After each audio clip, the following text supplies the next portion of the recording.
नमः शिवाय। श्री महालक्ष्मी नमः। नमो भगवते वासुदेवाय। जय मां सरस्वती। जय श्री कृष्ण। राधे राधे। आप सभी को माघी पूर्णिमा की ढेरों शुभकामनाएं। आज हम बात करेंगे माघी पूर्णिमा के विषय में। यह पूर्णिमा बहुत महत्वपूर्ण है। एक तो इसलिए क्योंकि माघ मास की पूर्णिमा है, माघ स्नान की पूर्णता होती है। माघ मास पूर्ण होगा, माघ स्नान अपने आप में महत्वपूर्ण होता है। ये जो पूर्णिमा है माघी पूर्णिमा, इसे अत्यंत पुण्यदायी कहा गया है। कहते हैं कि इस दिन सभी देवता त्रिवेणी संगम पर स्नान करने के लिए स्वयं पृथ्वी पर आते हैं। इससे बड़ा दिन क्या होगा साहब, जिस दिन देवगण भी पृथ्वी पर लौट कर आते हैं और संगम पर स्नान करते हैं। इसीलिए इसका महत्व बहुत अधिक है। इस दिन का जो स्नान है बड़ा पुण्यदायी है। कैसे करना चाहिए वो स्नान, क्या उसकी विधि होनी चाहिए? जो संगम नहीं जा सकते, गंगा जी नहीं जा सकते, वो घर पर कैसे स्नान करेंगे? दूसरा, इस तिथि पर दान का बड़ा महत्व है। शास्त्र कहते हैं कि इस दिन किया गया दान आपको अत्यंत पुण्य प्रदान करता है। इस दिन किया गया दान आपके जीवन को परिवर्तित करने की क्षमता रखता है। उससे जो पुण्य प्राप्त होता है उससे आपकी आर्थिक बदहाली दूर होती है, पारिवारिक परेशानियां हैं वो दूर होती हैं, मानसिक क्लेश है वो दूर होता है। इस दिन का चंद्र दर्शन बहुत उत्तम है। इस दिन लक्ष्मी की पूजा विशेष रूप से की जानी चाहिए। क्यों करनी चाहिए? शास्त्रों में क्या लिखा है, किस पुराण में क्या लिखा है? नारद पुराण क्या कहता है? इस दिन सायंकाल को एक दीपदान अवश्य करना चाहिए। वह किसके लिए करना चाहिए और कब करना चाहिए? आप जानते हैं यह तिथि साधारण नहीं है। यह मां लक्ष्मी की प्राप्ति कराने के लिए सबसे उत्तम दिन है। साथ ही 3 महाविद्याओं में से जो तीसरी महाविद्या है उनकी पूजा इस दिन बहुत महत्वपूर्ण होती है। अभी तक आपने देखा होगा पूर्णिमा पर भगवान नारायण की पूजा होती है, सत्यनारायण कथा और व्रत होता है। आप जानते हैं कि भगवान शंकर की पूजा इस दिन बहुत अधिक कल्याणकारी है। नारद पुराण में वर्णन आता है कि भगवान शंकर की जो इस दिन पूजा करता है वह मनवांछित फल की प्राप्ति करता है। मां की पूर्णिमा बहुत बड़ी और बहुत महत्वपूर्ण होती है। यह बहुत अधिक पुण्य देने वाली होती है। मैं आपसे यही कहूंगा, इस तिथि का लाभ अवश्य उठा लीजिएगा, क्योंकि इस दिन आप जो पूजा पाठ करेंगे, जप तप करेंगे, दान करेंगे, वो आपको हजारों गुना अधिक पुण्य देने वाला होगा। जो पहला कार्य आपको पूर्णिमा पर, माघी पूर्णिमा पर करना है वो है माघी पूर्णिमा का स्नान। क्योंकि मैं विधि से चलता हूं, नियम से, कि मनुष्य पहले क्या करता है फिर बाद में क्या करना होता है, उसी के अनुसार मैं चीजों को बताता हूं। वरना मेरे पास एक बहुत महत्वपूर्ण उपाय भी है आपके घर के सभी संकटों को दूर करने के लिए। पर पहले स्नान की बात करते हैं। शास्त्र कहते हैं कि माघी पूर्णिमा पर तिलयुक्त जल से स्नान करना चाहिए। जो मनुष्य तिलयुक्त जल से स्नान करता है वह वैकुंठ लोक को प्राप्त करता है, नारायण को प्रसन्न करता है। इसीलिए इस दिन आपको तिलयुक्त जल से स्नान करना चाहिए। सबसे उत्तम स्नान कहा गया है प्रयाग तीर्थ में। अगर आप प्रयाग के संगम पर आज स्नान करते हैं तो वह सर्वोत्तम स्नान है, क्योंकि स्वयं देवता इस दिन स्नान के लिए आते हैं। पर सबके लिए संभव नहीं है कि वहां जाकर स्नान किया जा सके, और सब चले जाएंगे तो फिर वहां आ भी नहीं पाएंगे। सारे जो लोग घर पर हैं वो कैसे स्नान करें? बड़ी बात यह है क्योंकि अधिकतर लोग घर पर ही रहने वाले हैं। तो आप सबसे पहले तो सूर्योदय से पहले स्नान करना है। आपको पहली शर्त यह है कि सूर्योदय से पहले स्नान करेंगे। जो स्नान के लिए जल आप भरेंगे उस पात्र को अच्छे से धोइए, उसमें पहले थोड़ा सा गंगा जल भरिए, चाहे 2 बूंद ही गंगा जल के डालिए। पहले गंगा जल डालिए, फिर थोड़े से काले तिल उसमें डाल लीजिए। अब उसमें जल भरिए और फिर आप उससे हर हर गंगे बोलते हुए स्नान कीजिए, या अर नमो भगवते वासुदेवाय बोलते हुए स्नान कीजिए। यहां पर एक चीज ध्यान देने वाली बात है कि इस दिन आपको उबटन, तिल के उबटन का प्रयोग करना चाहिए, या आप जो बेसन का उबटन बनता है वह प्रयोग कीजिए, परंतु साबुन आदि का प्रयोग ना कीजिएगा। ये जो स्नान है यह बड़ा महत्वपूर्ण है।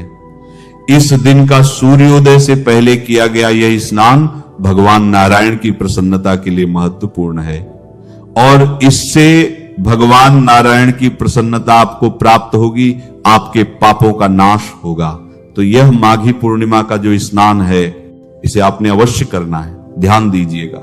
स्नान करने के बाद दूसरा कार्य, स्नान आदि करके आपको आज के दिन भगवान सूर्यदेव को जल अवश्य देना है।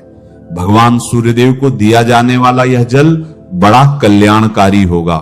सूर्य को जो जल देंगे उसमें थोड़ा सा गंगा जल, थोड़े से लाल पुष्प, थोड़ी सी रोली और साबुत अक्षत यह डाल दीजिएगा, और फिर उससे आप सूर्यदेव को अर्घ्य दीजिएगा। अर्घ्य देने के लिए जो समय होगा, क्योंकि माघी पूर्णिमा पर सूर्योदय होगा 7:13 पर, अधिक से अधिक समय है 9:13 तक, क्योंकि सूर्योदय से 2 घंटे के अंदर अंदर आपको अर्घ्य दे देना चाहिए। उससे अधिक समय लगाते हैं अगर आप, तो आपको एक पश्चाताप अर्घ्य देना पड़ता है, फिर विधि बदल जाती है। सूर्य को कब आप अर्घ्य दे रहे हैं उसके अनुसार विधि तय होती है।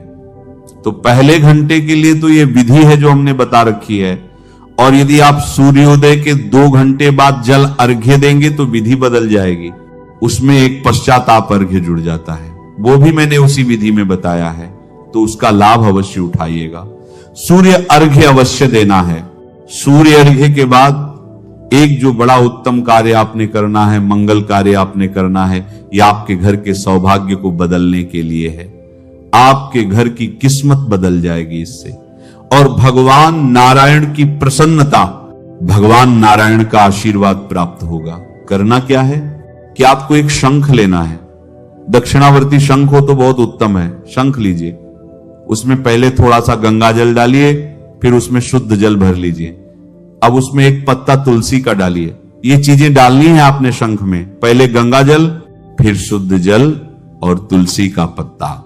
अब शंख को आप भगवान नारायण के ऊपर, अब भगवान नारायण का जो भी स्वरूप आपके पास है, चाहे लड्डू गोपाल की प्रतिमा है, चाहे शालिग्राम भगवान है, या भगवान नारायण की कोई तस्वीर है, उनके या तो 3 बार घुमाइएगा, या तो 7 बार घुमाइएगा, और या तो 11 बार घुमाइएगा। इस प्रकार आपने घुमाना है। प्रतिमा है आपके पास तो प्रतिमा के ऊपर, और अगर आपके पास तस्वीर है तो भगवान की तस्वीर के ऊपर, और उसके बाद ये जो जल है ना, इसके छींटे पूरे घर में दीजिएगा, और जितने भी परिवार के सदस्य हैं सबके ऊपर इस जल के छींटे दीजिएगा। यह कार्य आपकी किस्मत को बदल देंगे।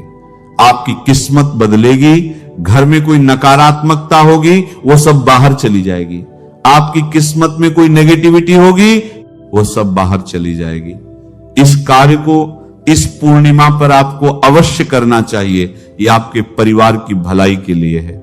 नारद पुराण में वर्णन आता है कि माघ मास की पूर्णिमा के दिन यदि मनुष्य तिल या सूती कपड़े या कंबल या आभूषण, रत्न, सिर की टोपी, पगड़ी, जूते, ये सब अपनी सामर्थ्य के अनुसार दान करता है, तो पुराण कहता है कि इससे मनुष्य को स्वर्ग लोक के सुख की प्राप्ति होती है।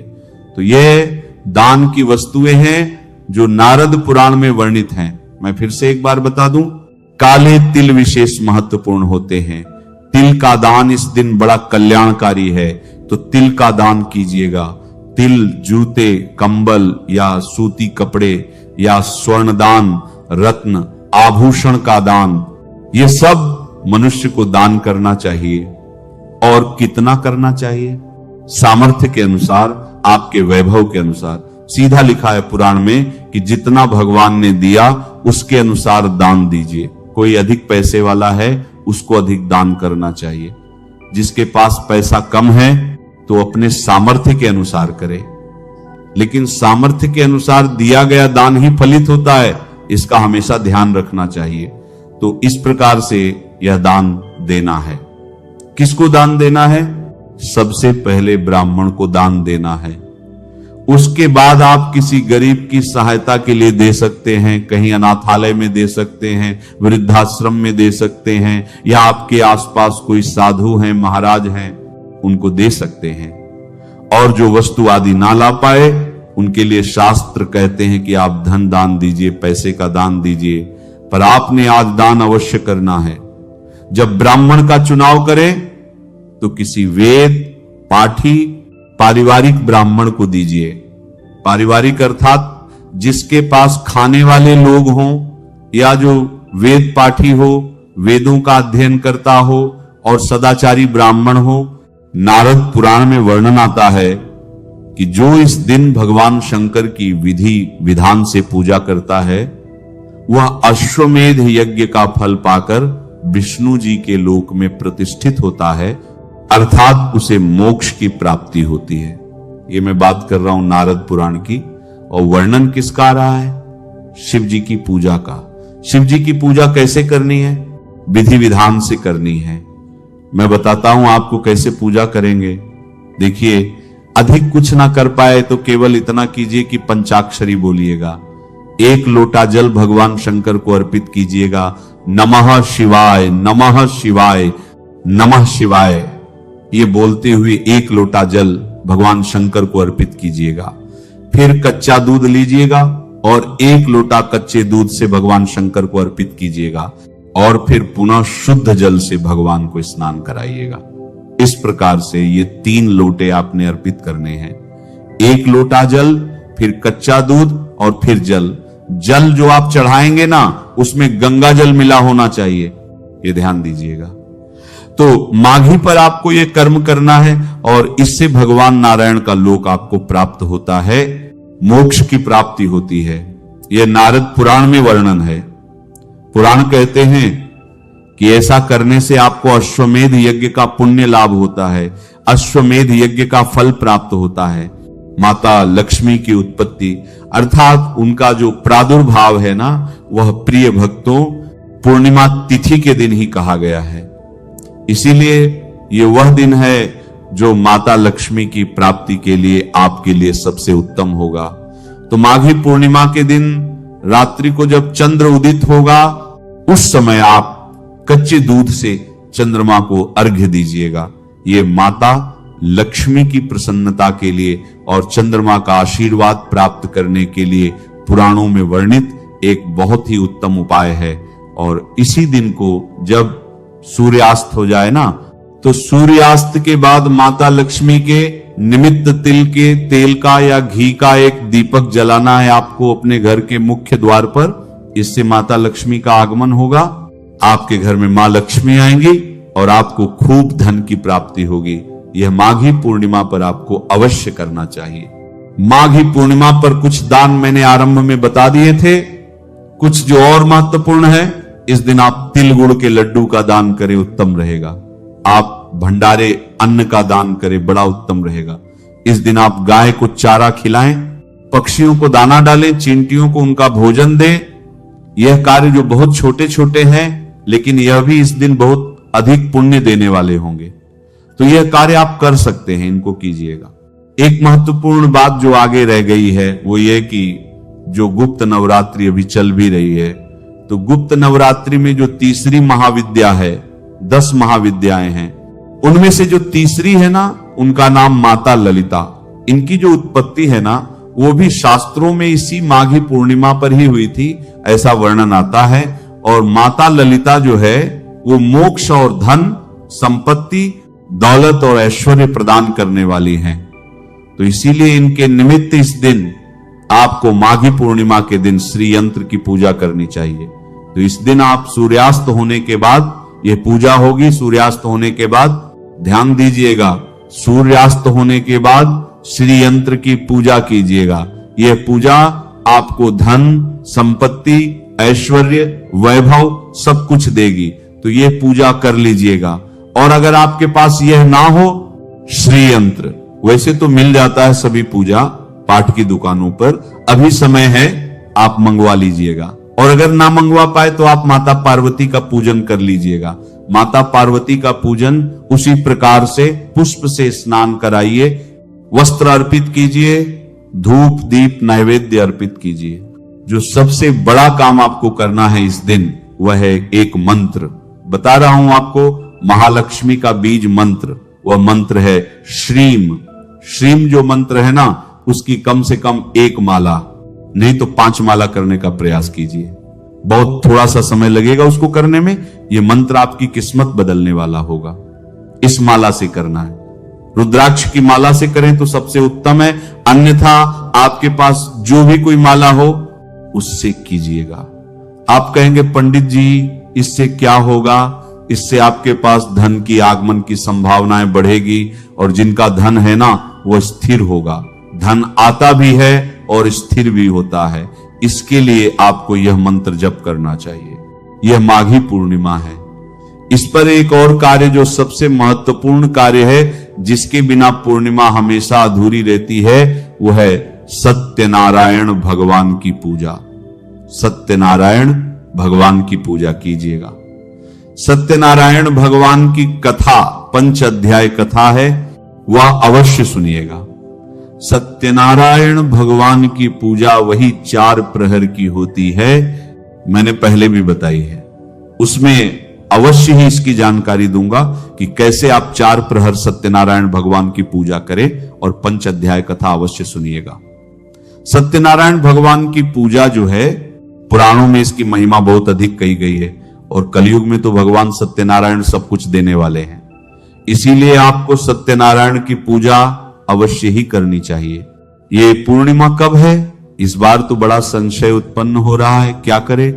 देखिए, इस बार चतुर्दशी का सूर्योदय 6 बजे के आसपास हो गया है। इस कारण से पूर्णिमा तिथि जो है वो 1 फरवरी को मनाई जाएगी, क्योंकि पूर्णिमा की शुरुआत हो रही है 1 फरवरी को प्रातः 5:52 पर सूर्योदय से पहले ही। तो उदय तिथिमान के अनुसार 1 फरवरी को पूर्णिमा है, 1 को ही मनाई जाएगी। इस दिन चंद्रोदय का समय रहेगा शाम को लगभग 6 बजे। वैसे भी सूर्यास्त के बाद लगभग सभी स्थानों पर जो है चंद्रोदय हो जाएगा। पूर्णिमा का चंद्रोदय जल्दी होता है। भगवान सब पर कृपा करे। नमः शिवाय। श्री महालक्ष्मी नमः। नमो भगवते वासुदेवाय। जय मां सरस्वती। जय श्री कृष्ण। राधे राधे।